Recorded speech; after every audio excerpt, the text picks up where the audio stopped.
ఓం నమో శ్రీ మహాకాళీ మాత, నమో శ్రీ భేతాళ దేవ, నమో నమ.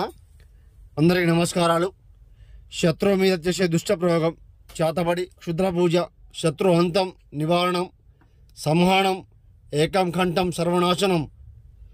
శత్రువు బారిలో పడి ఇబ్బంది పడుతూ ఉంటే గురువుగారికి ఫోన్ చేయండి. ఏ సమస్యకైనా పూర్తి పరిష్కారం లభిస్తుంది గురుగారి దగ్గర. నరబలి మూలం పరిపూర్ణం రక్త బలికర్మ యాగం, శ్మశాన వాటిక, చేసే క్షుద్ర పూజ, చేసే మంత్ర ప్రయోగం, దుష్ట ప్రయోగం, శత్రు అంతం, సంహనం, నివారణం ఎన్నెన్నో చోట్ల చేయించుకొని ఎంతో డబ్బులు మోసపోయి ఉంటే గురువుగారికి ఫోన్ చేయండి. పూర్తి నివారణం చేయడం జరుగుతుంది, పరిపూర్ణ పరిష్కారం చేయడం జరుగుతుంది. గురుగారి దగ్గర మాత్రమే లభిస్తుందమ్మా. గురుగారికి ఫోన్ చేయండి. సమస్య ఏదైనా కూడా చెప్పండి. స్త్రీ పురుష వశీకరణ కూడా చేయడం జరుగుతుంది. సమస్య